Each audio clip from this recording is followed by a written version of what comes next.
Nous avons toujours cru être les premiers. Les premiers à fendre l'atome, à transformer le climat, à bâtir des machines capables de remodeler une planète entière. Mais et si cette certitude était fausse? Dans les roches anciennes, dans les glaces millénaires et dans les sédiments des fonds marins, se cachent des indices qui ne correspondent pas à notre version de l'histoire. Des sphères métalliques formées sous l'effet d'une chaleur extrême, des pics de carbone soudains, figés dans des glaces préhistoriques, des traces de rayonnement emprisonnées dans la pierre, bien avant l'apparition de l'humanité. Les scientifiques appellent cela l'hypothèse Silurian. Elle a été formulée par Gavin Schmidt de la NASA et par l'astrophysicien Adam Frank. Et elle pose une question qui hante l'esprit. Si d'autres civilisations nous ont précédés et ont échoué, qu'est-ce que cela nous dit sur notre propre avenir? Notre voyage dans l'histoire cachée de la Terre ne commence pas avec des ruines de cités ou des ossements de géants. Il commence avec quelque chose de si petit qu'on pourrait facilement passer à côté. De minuscules sphères métalliques, certaines à peine plus grandes qu'un grain de sable, d'autres si petites qu'elles tiendraient sur le bout d'un doigt, enfermées dans de la roche ancienne depuis des durées inimaginables. Et pourtant, leur existence soulève une question qui touche au cœur de tout ce que nous croyons savoir. Sommes-nous vraiment la première civilisation à avoir foulé cette planète? Pour comprendre pourquoi ces petites sphères sont si troublantes, il faut d'abord rappeler ce que nous savons d'elles dans le monde moderne. Lorsque les premières bombes nucléaires ont été détonnées au milieu du 20e siècle, les scientifiques ont étudié soigneusement les conséquences. Ils ont trouvé ce à quoi on s'attendait. Des cratères, des bâtiments soufflés, des paysages calcinés. Mais ils ont aussi trouvé quelque chose de bien plus étrange. La chaleur prodigieuse des explosions avait vaporisé le sol et la roche. Et lorsque ces matières se sont refroidies en retombant sur Terre, elles ont formé de minuscules billes de verre parfaitement rondes. On les appelle des microsphères, et elles constituent l'une des empreintes géologiques les plus claires du feu nucléaire. Avançons de millions d'années. Si une autre espèce venait à creuser notre planète longtemps après notre disparition, elle ne trouverait pas nos villes ni nos satellites, mais elle trouverait ces sphères dispersées dans le sol. Même si toute autre trace de nous s'était évanouie, ces petites billes resteraient pour raconter l'histoire. Quelqu'un, ici, avait appris à fendre l'atome.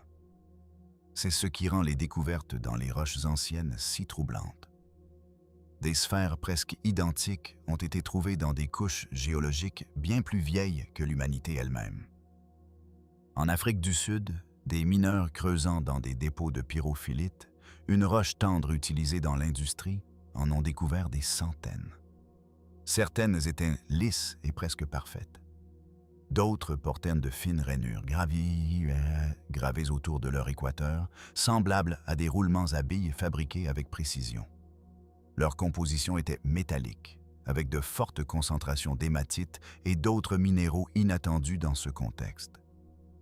Le plus stupéfiant, la roche qui les enfermait avait plus de 3 milliards d'années. À cette époque, la Terre était un monde hostile peuplé uniquement de microbes. Selon tout ce que nous savons, aucune vie complexe n'existait encore, et certainement rien de capable d'une telle ingénierie de précision.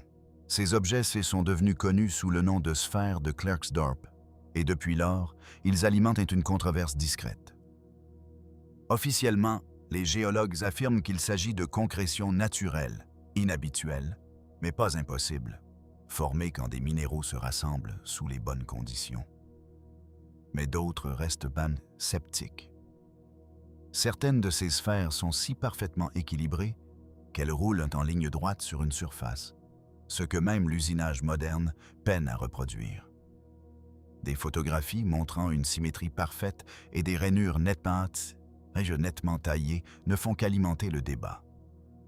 Et le mystère ne se limite pas à l'Afrique du Sud. Des microsphères métalliques similaires ont été trouvées ailleurs dans le monde, parfois enfouis dans des couches datant de dizaines de millions d'années. Beaucoup contiennent du nickel et du chrome dans des proportions inhabituelles, remarquablement proches de celles produites par la métallurgie moderne. Et, ce qui est encore plus troublant, par les détonations nucléaires. Les éruptions volcaniques et les impacts d'astéroïdes peuvent aussi produire des sphères, mais leurs profils chimiques ne correspondent pas à ce qu'on observe dans ces échantillons anciens. Les processus naturels génèrent habituellement une grande variabilité. Ces sphères-là sont cohérentes, uniformes, presque comme si elles avaient été produites en série. Plus intriguant encore, certaines couches riches en microsphères coïncident avec des extinctions massives. Des écosystèmes entiers disparaissent soudainement. Et dans ces mêmes strates, les géologues trouvent une dispersion de sphères métalliques. Les explications officielles évoquent des astéroïdes ou des hivers volcaniques. Mais une autre possibilité se profile dans les données. Et si certaines de ces couches marquaient non pas des catastrophes naturelles, mais des catastrophes technologiques? Du feu nucléaire, des retombées à l'échelle mondiale. Il est important de rester prudent ici. Les affirmations extraordinaires exigent des preuves extraordinaires, et quelques sphères ne suffisent pas à réécrire la chronologie de la civilisation. Mais la coïncidence est difficile à ignorer. Car si une société avancée avait jadis vécu sur Terre, ces sphères sont exactement le type d'indices qui auraient survécu. Pas leur cité, pas leur art, mais les cicatrices chimiques et géologiques des forces qu'elles avaient libérées. Imaginez un instant un futur lointain. Des millions d'années après notre disparition, notre béton se sera effrité, notre acier rouillé, notre verre retourné au sable. Mais une couche d'isotopes radioactifs demeurera dans le sol. De minuscules fragments de plastique seront piégés dans les océans. Et dispersés dans les sédiments se trouveront des milliards de microsphères, l'héritage de notre ère nucléaire. Les scientifiques du futur n'auraient pas besoin de voir nos monuments pour savoir que nous avons existé. Il leur suffirait de trouver ces empreintes. Et c'est là qu'on se retrouve face à une symétrie inconfortable. Aujourd'hui, notre propre technologie laisse derrière elle des marqueurs que des civilisations futures pourraient reconnaître. Dans le passé, nous avons trouvé des marqueurs qui semblent presque identiques, mais dont l'âge défie notre histoire. S'il s'agit d'anomalies naturelles, ce sont de remarquables coïncidences. Si elles sont artificielles, alors nous ne sommes pas les premiers. La vérité reste enfouie dans la pierre. Mais le fait même que ce débat existe nous oblige à regarder de plus près les autres énigmes que la Terre nous a laissées. Car le mystère des sphères n'est que le début. Quand nous nous penchons sur l'histoire de la vie elle-même, préservée dans les archives fossiles, nous découvrons des lacunes si immenses et des bonds si spectaculaires qu'ils mettent à l'épreuve notre compréhension de l'évolution. Des schémas qui semblent presque être l'œuvre de mains invisibles, guidant la vie en avant ou l'effaçant entièrement. Les archives fossiles sont souvent comparées à un livre, une longue histoire détaillée de la vie sur Terre. Mais quand on l'ouvre vraiment, ce qu'on trouve ressemble moins à un récit fluide et plus à un puzzle dont la moitié des pièces manquent. Des bonds soudains, des apparitions inexplicables, des chapitres entiers qui semblent avoir été arrachés. Et plus on cherche, plus c'est étrange. L'exemple le plus frappant est ce que les scientifiques appellent l'explosion cambrienne, il y a environ 540 millions d'années. Pendant des milliards d'années avant ce moment, la vie était simple, surtout des microbes, des algues et de minuscules organismes multicellulaires.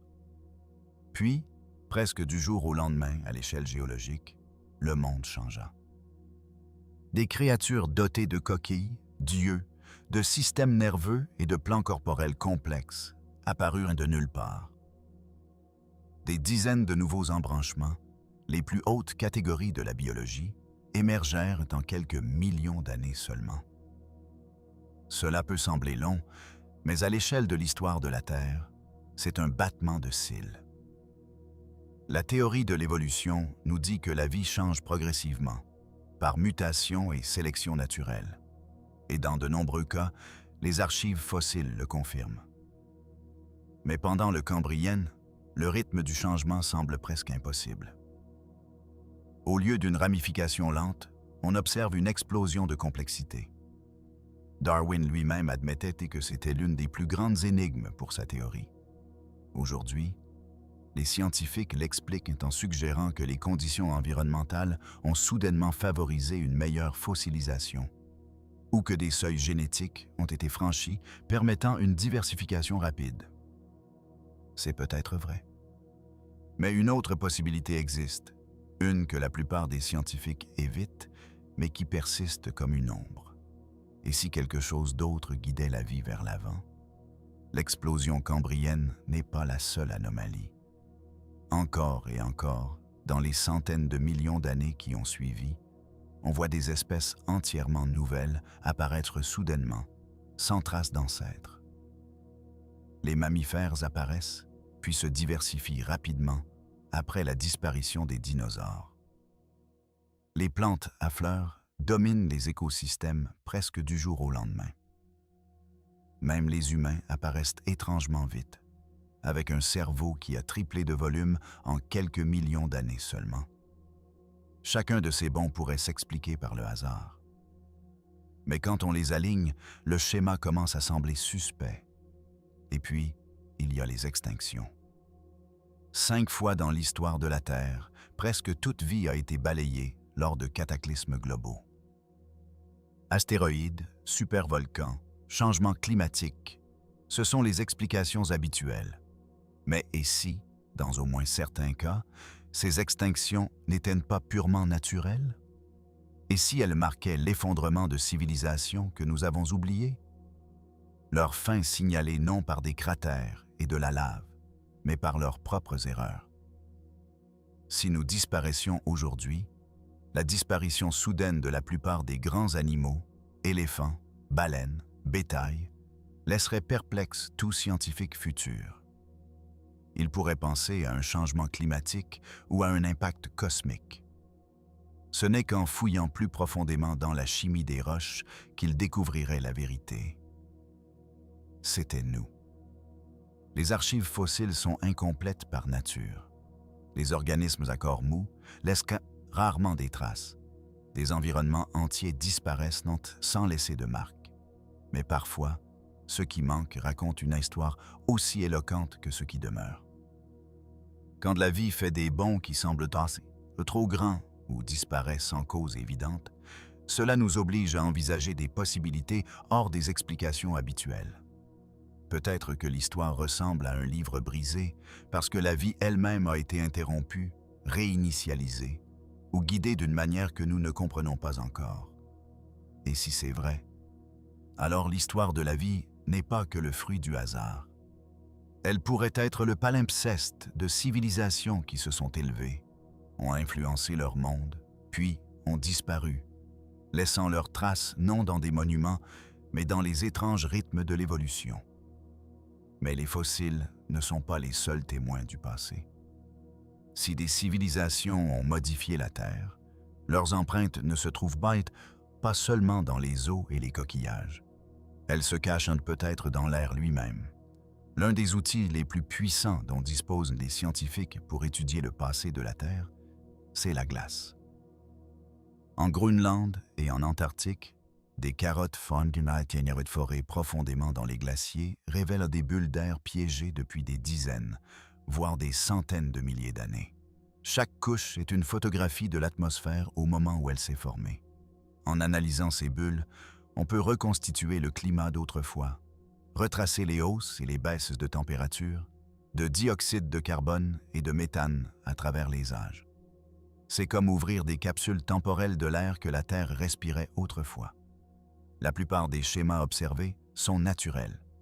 Des cycles glaciaires qui s'étirent et se contractent, du carbone qui circule avec la croissance des forêts et des océans. Mais par endroits, quelque chose d'étrange apparaît.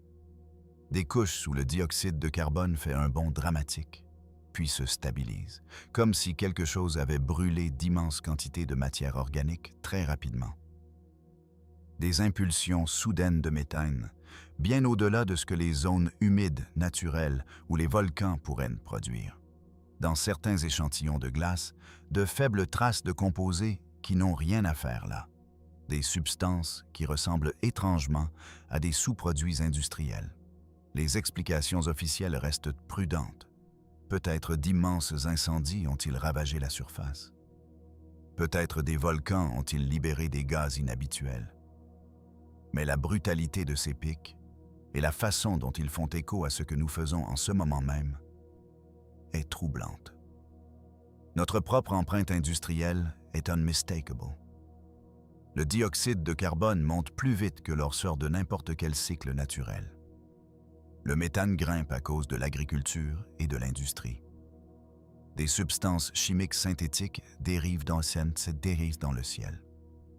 Si nous disparaissions demain, ces marqueurs seraient figés dans la glace et les sédiments pour des millions d'années à venir.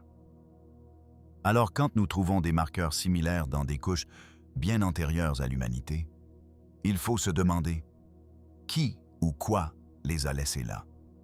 Il y a aussi le problème des épisodes de réchauffement. Les géologues ont identifié des périodes où la Terre s'est soudainement réchauffée bien au-delà des oscillations climatiques normales. L'un des plus célèbres, c'est le maximum thermique du Paléocène-Éocène, il y a environ 55 millions d'années. Les températures ont alors bondi à l'échelle mondiale. Les océans se sont acidifiés et des écosystèmes entiers se sont effondrés. Les causes sont débattues.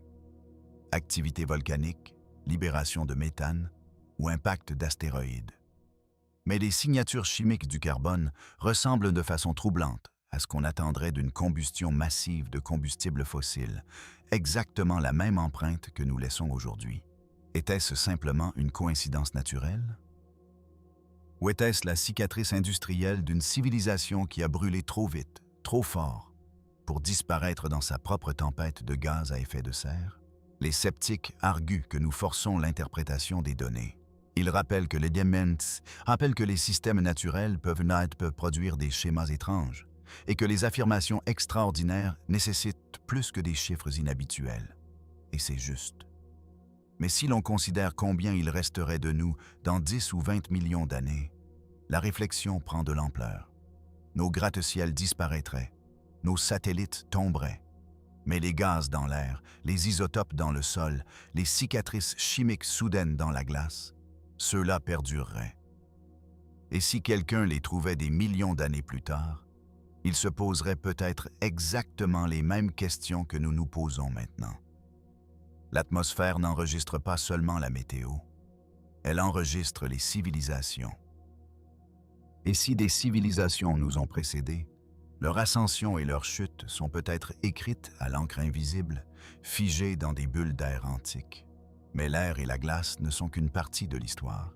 Il existe un autre témoignage, bien plus redoutable, enfermé non dans des gaz, mais dans les atomes même de la Terre. En 1972, à l'intérieur d'une mine d'uranium à Oklo, au Gabon, des scientifiques firent une découverte qui ébranla les fondements de la physique et de la géologie. À première vue, le minerai semblait ordinaire, une roche riche en uranium comme celles extraites dans bien d'autres endroits. Mais quand les chercheurs en testèrent la composition isotopique, ils trouvèrent qu'en quelque chose d'impossible. L'uranium avait déjà été consumé. Les rapports isotopiques correspondaient exactement à ce qu'on attend de barres de combustible à l'intérieur d'un réacteur nucléaire. Autrement dit, à un moment dans la nuit des temps, des réactions en chaîne s'étaient produites à l'intérieur de la Terre elle-même. C'était une révélation stupéfiante, car on pensait que des réacteurs naturels étaient impossibles. Et pourtant, voilà la preuve irréfutable. Des fissions auto-entretenues avaient eu lieu il y a près de 2 milliards d'années. Les géologues s'empressèrent d'expliquer le phénomène. Les conditions à Oklo étaient parfaitement uniques. L'océan souterrain ralentissait suffisamment les neutrons pour entretenir la réaction en chaîne. La nature, contre toute attente, avait construit sa propre centrale nucléaire. Mais la découverte prouva aussi autre chose. Les signatures nucléaires sont extraordinairement durables.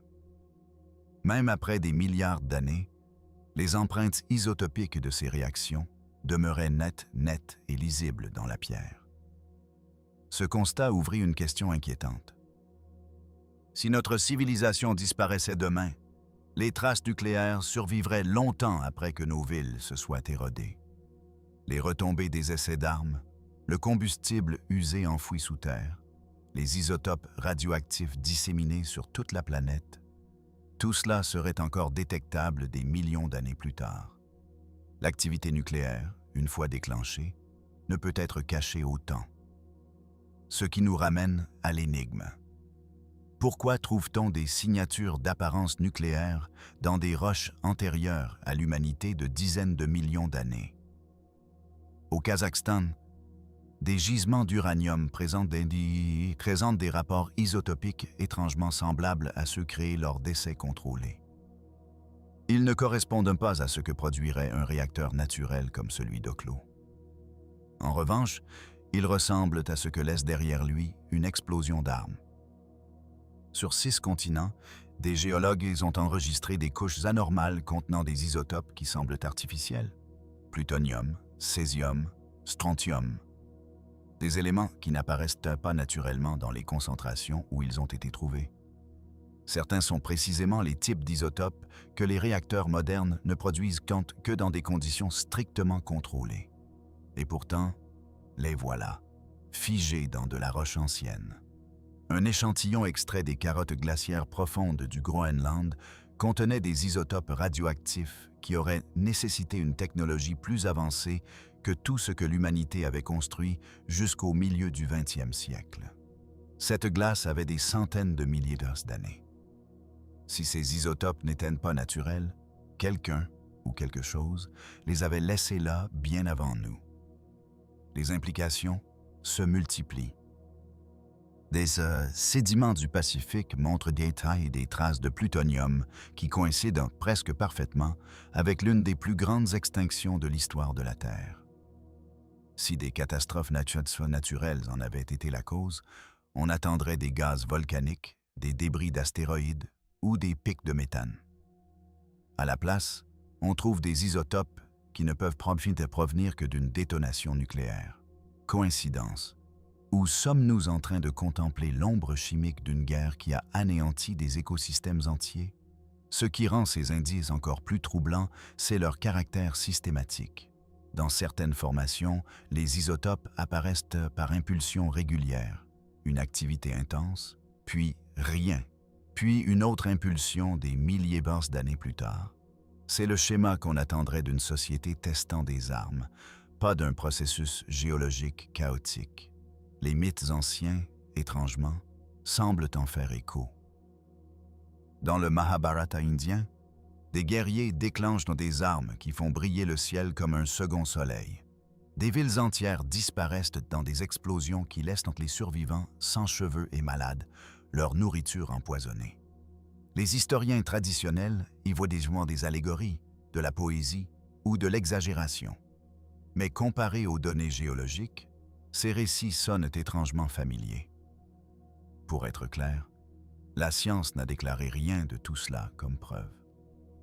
Les explications naturelles existent toujours et la prudence est nécessaire. Pourtant, chaque isotope anormal, chaque empreinte radioactive dans les archives fossiles nous force à interroger: sommes-nous vraiment les premiers? Ou marchons-nous sur les cendres de prédécesseurs qui ont fendu l'atome bien avant nous pour se détruire dans le feu qu'ils avaient libéré? Car si des fantômes nucléaires persistent dans la roche, ils ne sont pas que des archives de destruction. Ils sont des avertissements. Et si nous ne les écoutons pas, nous ne serons nous aussi qu'une couche supplémentaire d'isotopes enfouis dans la pierre. Une civilisation de plus dans le cycle répété de la Terre. Si vous voulez savoir ce qui définira la présence de l'humanité sur Terre, ne regardez pas le plus grand gratte-ciel, ni la plus grande ville. Ne regardez même pas les monuments sculptés dans la pierre. Regardez plutôt le plastique. Des premières pellicules de cellophane aux océans de microplastiques qui dérivent des angles, ça désormais dans chaque courant, notre monde en est saturé. Des particules plastiques tombent dans la pluie, se déposent dans la neige sur des sommets reculés, tourbillonnent dans les fosses océaniques les plus profondes. Les scientifiques en ont même trouvé figés dans la glace arctique et dans les organes d'animaux. Longtemps après que nos machines aient rouillé et que notre verre se soit effrité, le plastique restera compressé dans les sédiments, fossilisé dans de nouvelles roches. Les géologues appellent ce futur dépôt le plastiglomérat, et il sera peut-être la signature géologique la plus nette de notre époque. Imaginez maintenant trouver quelque chose de similaire dans des roches bien plus anciennes que l'humanité. C'est exactement ce que certains chercheurs affirment avoir découvert. En forant des carottes dans les fonds du Pacifique et de l'Atlantique, des scientifiques ont mis au jour des fragments ressemblant à des polymères dans des sédiments datant de dizaines de millions d'années. Au départ, l'explication était simple. Contamination. Des foreuses modernes, des tubes de stockage, ou même du matériel de laboratoire pouvaient facilement introduire des plastiques là où ils n'avaient pas leur place. Mais les vérifications anti-contamination se firent plus strictes, et dans certains cas, les anomalies persistèrent. Certains fragments étaient enfouis trop profondément dans des couches scellées bien avant l'évolution des humains. Sous le microscope, ils ne ressemblaient pas à des polymères naturels comme l'ambre ou le bitume.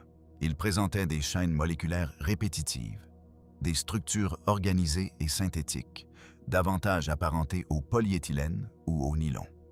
Plus étrange encore, certains de ces fragments résistaient mieux à la chaleur et aux ultraviolets que les plastiques modernes. S'il ne s'agissait pas de contamination, ils pourraient représenter des matériaux conçus pour durer à l'échelle géologique, des matériaux que quelqu'un aurait voulu pérennes. Et le plastique n'est pas la seule anomalie. De minuscules billes et fragments métalliques ont été trouvés dans des sédiments à travers le monde. Leur composition chimique révèle parfois des alliages, des combinaisons de métaux comme le nickel, le chrome et le fer qui apparaissent rarement ensemble dans la nature. Dans certains cas, ils reflètent les compositions utilisées dans l'acier inoxydable moderne. L'activité volcanique ou les impacts de météorites peuvent fusionner des métaux de façon étrange. Mais l'uniformité de ces échantillons suggère l'intention plutôt que l'accident. Pour être clair, la plupart des géologues traitent ces signalements avec prudence. La contamination est la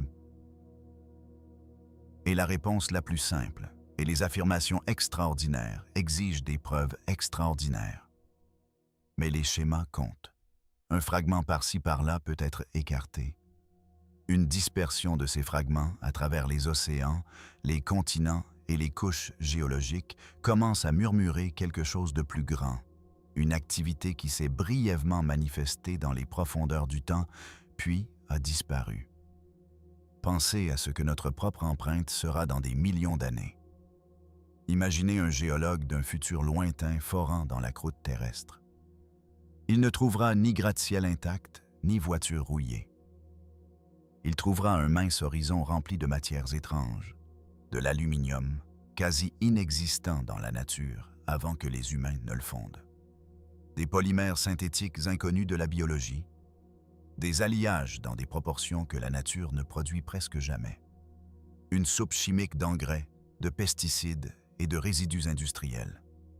Pour lui, nous serons une couche d'anomalies, inimitable mais fragmentée. Alors quand on examine des sédiments anciens et qu'on y voit des fragments ressemblant à des polymères et des alliages d'apparence manufacturée, l'effet miroir est difficile à ignorer. Ce sont exactement les types de traces que notre propre civilisation laisse derrière elle. Si c'est de la contamination, ce sont de déconcertantes coïncidences. Si c'est authentique, ce sont des murmures de prédécesseurs qui se sont élevés, ont industrialisé et n'ont laissé que leurs déchets derrière eux, tout comme nous le faisons en ce moment. Il existe même des affirmations plus étranges aux marges de l'archéologie. Des artefacts déplacés, des objets qui semblent défier l'âge de la roche qui les entoure. Une sphère métallique trouvée dans un morceau de charbon vieux de 600 millions d'années, un bloc d'aluminium ressemblant à des pièces de machine extraites d'une carrière roumaine.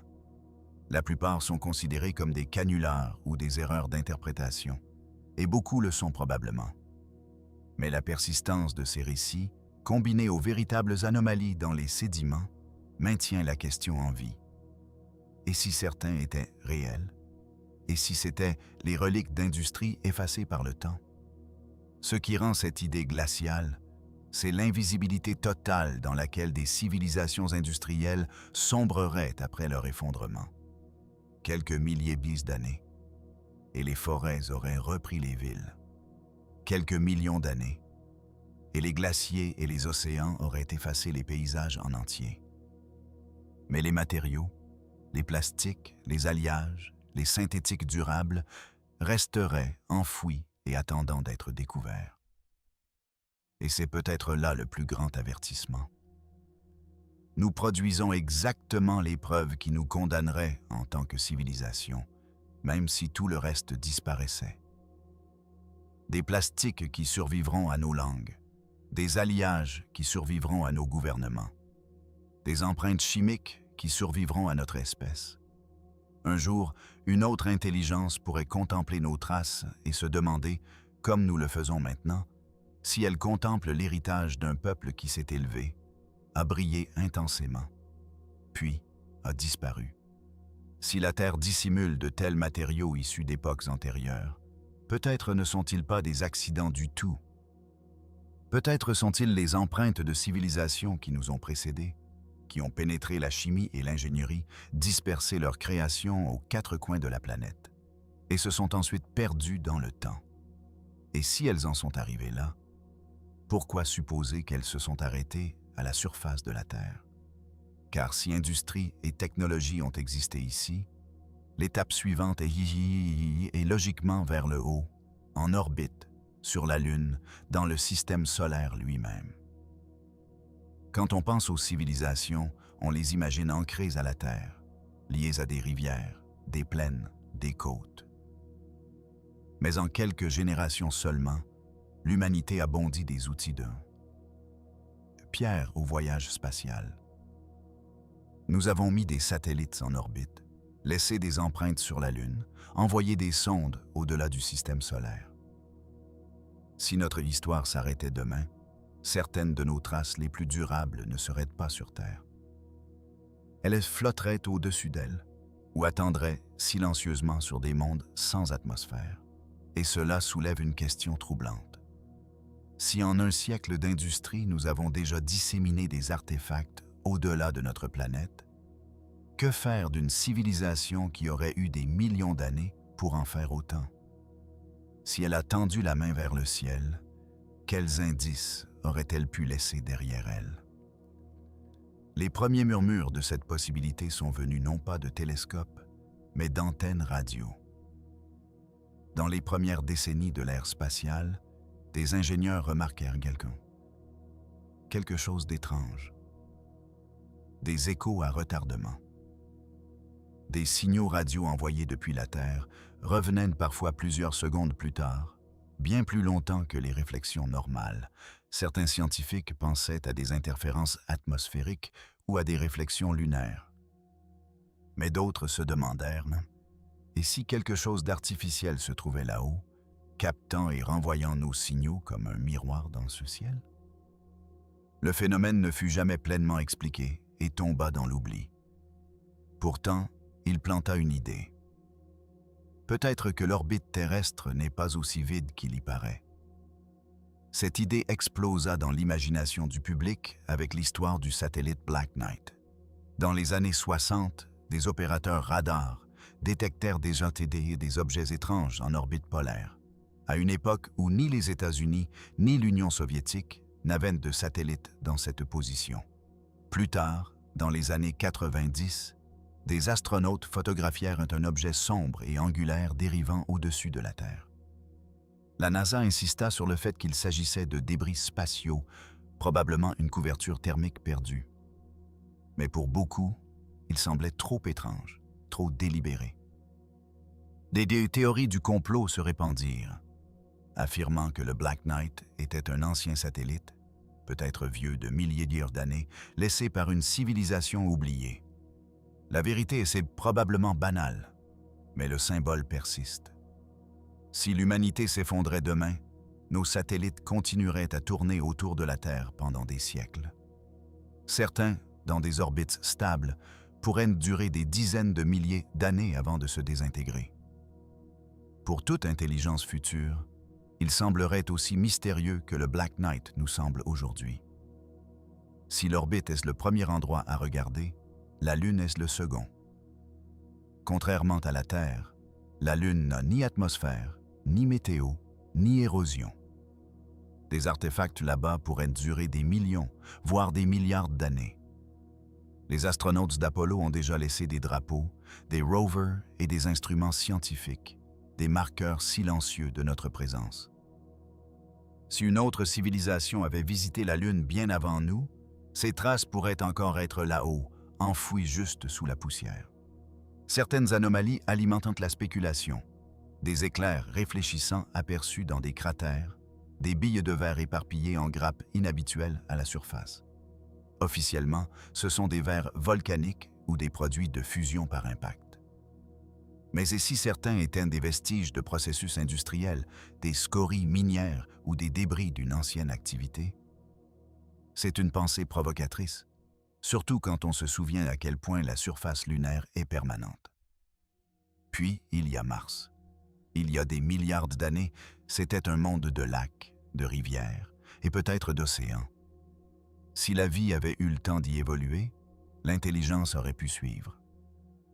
Quand les sondes Viking renvoyèrent les premières photos rapprochées dans les années 70, une image électrisa le monde. Une mesa dans la région de Sidonia qui, dans les ombres, ressemblait à un visage colossal.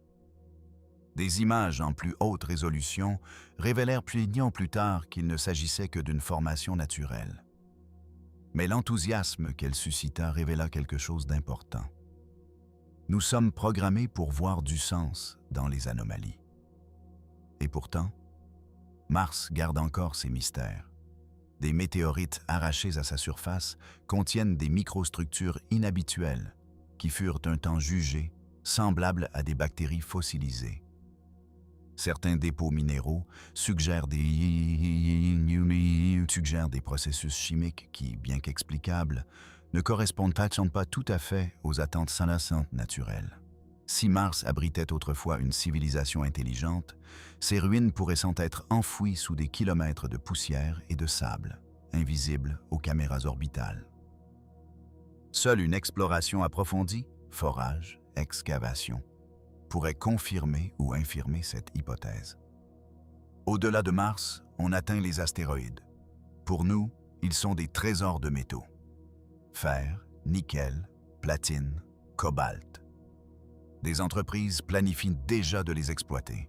Et si nous y parvenons, les cicatrices de l'extraction resteront visibles pendant des millions d'années. Certains astéroïdes présentent déjà des crêtes ou des rainures géométriques étrangement inhabituelles qui ne correspondent pas tout à fait au modèle naturel de rotation et d'impact. La plupart sont probablement des coïncidences géologiques. Mais une fois encore, on est forcé de considérer le miroir. Si nous laissons ces marques, pourquoi d'autres ne l'auraient-ils pas fait? Certains scientifiques suggèrent même de chercher des technosignatures plus près de chez nous. Au lieu de scruter les étoiles à la recherche de signaux radio extraterrestres, pourquoi ne pas explorer notre propre système solaire à la recherche de débris, d'artefacts ou de cicatrices minières laissées par des civilisations antérieures? Ces dernières années, l'idée a gagné du terrain. Le passage de l'objet interstellaire Oumuamua dans notre système déclencha un débat sur sa nature. Était-il naturel ou un fragment de technologie? Si des fragments de civilisation peuvent dériver entre les étoiles, les preuves pourraient en être plus proches que nous ne le pensons. Cela mène à une pensée qui donne à réfléchir. Si des traces existent en orbite, sur la Lune, sur Mars ou dans la ceinture d'astéroïdes, pourrait n'en survivre à tous les autres indices terrestres. Notre planète s'efface elle-même à travers l'érosion, la tectonique, les océans. Mais l'espace préserve. Les artefacts Laosan O pourraient constituer le témoignage le plus fidèle qu'une civilisation puisse laisser. Ainsi, quand nous scrutons le ciel, nous ne regardons peut-être pas seulement vers d'autres dans les étoiles. Nous regardons peut-être en arrière, vers les profondeurs de notre propre passé. Et si nous trouvions quelque chose, la question qui résonnerait plus fort que tout autre ne serait pas seulement ce qu'ils ont laissé derrière eux. Ce serait « Pourquoi ont-ils disparu ?» Et cela nous amène à la partie finale et la plus troublante de ce voyage. Le schéma répété des civilisations qui s'élèvent, brillent et s'abîment dans le silence. Quand nous racontons notre propre histoire, nous avons tendance à la voir comme une ligne droite. Un voyage des cavernes aux cités, des étincelles du feu aux étoiles nucléaires, du mythe à la science. Mais l'histoire suit rarement des lignes droites. Elle boucle, elle s'effondre, elle s'efface d'elle-même. Et quand on prend suffisamment de recul, au-delà de l'essor et de la chute des empires, au-delà du vacillement des cultures et des royaumes, ce qu'on voit, c'est un rythme. Les civilisations ne se lèvent pas seulement. Elles se lèvent et elles retombent, encore et encore. Les Romains croyaient en avoir bâti quelque chose d'éternel. Leurs aqueducs traversaient l'Europe. Leurs armées s'étendaient de l'Atlantique au Moyen-Orient. Mais la sécheresse, la maladie, la corruption et le poids lent et inexorable de la surextension ont mis l'Empire à genoux. Les Mayas ont construit de vastes cités cachées dans les jungles d'Amérique centrale, alignées sur les étoiles et rayonnantes d'art et de science. Puis vint l'effondrement. Stress environnemental, guerre, routes commerciales perturbées, peut-être même des révoltes internes. Les grandes cités furent englouties par les arbres, leurs voix réduites au silence. Angkor au Cambodge, l'île de Pâques dans le Pacifique, Cahokia en Amérique du Nord. Chacune raconte la même histoire en des mots différents. La brillance, suivie du silence. Prolongeons maintenant ce même rythme dans les profondeurs du temps terrestre. Les archives fossiles sont un registre non seulement de la vie, mais aussi des effondrements, des explosions de créativité, des extinctions soudaines, de fragiles reprises. L'explosion cambrienne, quand la vie complexe est apparue presque du jour au lendemain. La grande mort à la fin du Permien, où presque toutes les espèces sont disparues. L'extinction qui a balayé les dinosaures et ouvert la voie aux mammifères. Chacune ressemble étrangement à l'essor et à la chute d'une civilisation écrite en biologie. Ascension soudaine, effondrement violent, réinitialisation.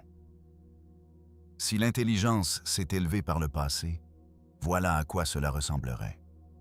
Pas des cités préservées dans la pierre, celles-ci disparaissent trop vite, mais des cicatrices dans la terre elle-même.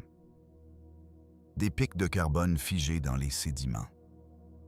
Des empreintes isotopiques qui ne correspondent pas au processus naturel. Des particules synthétiques enchâssées dans de la roche ancienne. Les traces de technologie qui survivent aux bâtisseurs, mais sans leur signification. Chaque cycle laisserait une impulsion d'activité. Chaque effondrement, un silence. Et la planète essaie à nouveau. Ce cycle a un nom en astrobiologie moderne. Le grand filtre. C'est l'idée que la vie pourrait être répandue dans l'univers, mais que l'intelligence survive rarement à sa propre adolescence. Les civilisations pourraient s'épanouir comme des fleurs, mais la plupart se fanent avant d'atteindre les étoiles. Le silence que nous entendons quand nous pointons nos télescopes vers l'extérieur ne signifie peut-être pas que nous sommes seuls. Il signifie peut-être que la plupart des autres se sont déjà consumés. Ce qui est terrifiant, c'est à quel point le grand filtre correspond à notre trajectoire actuelle. Nous avons fendu l'atome et semé le sol d'isotopes qui seront lisibles dans des millions d'années, Nous avons poussé le dioxyde de carbone atmosphérique à des niveaux non vus depuis les époques de serre préhistoriques. Nous avons recouvert les océans et les continents de plastique, laissant une couche de poussière synthétique qui ne disparaîtra jamais complètement. En quelques siècles à peine, nous avons produit exactement le type d'anomalie que les scientifiques déchiffrent aujourd'hui dans des roches anciennes. Nous sommes déjà le fantôme de la civilisation dont de futurs géologues s'étonneront. Nous avons commencé ce voyage avec quelque chose de petit. Des sphères métalliques scellées dans la pierre. Des objets si étranges qu'ils nous ont amenés à douter de ce que nous croyons savoir de notre propre passé. De là, nous avons suivi la piste à travers les fossiles, les atmosphères, les isotopes, les polymères, la Lune et les étoiles. Chaque indice était ténu, chaque fragment incomplet, mais ensemble, ils ont murmuré une possibilité presque trop grande pour être saisie. Nous ne sommes peut-être pas la première civilisation à avoir foulé cette terre. Et si c'est vrai, alors nous ne sommes pas non plus les premiers à disparaître. Les archives fossiles pulsent d'extinction et de reprise, un rythme qui ressemble moins à un accident et plus à une mémoire. Les isotopes, les cicatrices atmosphériques, les anomalies inexplicables. Ce sont peut-être des avertissements gravés dans la pierre qui disent « d'autres étaient là ». Ils ont atteint ce point, et puis ils ont disparu. Mais il y a une autre façon de les lire. Peut-être ne sont-ils pas seulement des avertissements. Peut-être sont-ils la preuve que l'intelligence elle-même est résiliente. Que la conscience renaît encore et encore, comme une flamme que la terre ne peut éteindre. Si c'est le cas, alors nous ne nous tenons pas au bord d'un précipice. Nous nous trouvons à un embranchement. L'effondrement dans une direction, l'endurance dans l'autre. Le silence du cosmos pèse sur nous. Nous ne voyons pas d'empire galactique, n'entendons aucune voix venue des étoiles. Peut-être le filtre est-il réel, et la plupart des civilisations se détruisent-elles avant de se propager. Mais le silence n'est pas une preuve d'échec. Le silence est une invitation. Si personne n'a survécu assez longtemps pour laisser un signal clair, alors peut-être est-ce notre rôle d'être les premiers à y parvenir. Car la plus grande question n'est pas de savoir si d'autres nous ont précédés. La plus grande question est de savoir si nous serons encore là demain. Nous avons toujours cru être les premiers à fendre l'atome, à transformer le climat, à bâtir des machines capables de remodeler une planète entière. Mais et si cette certitude était fausse? Dans les roches anciennes, dans les glaces millénaires et dans les sédiments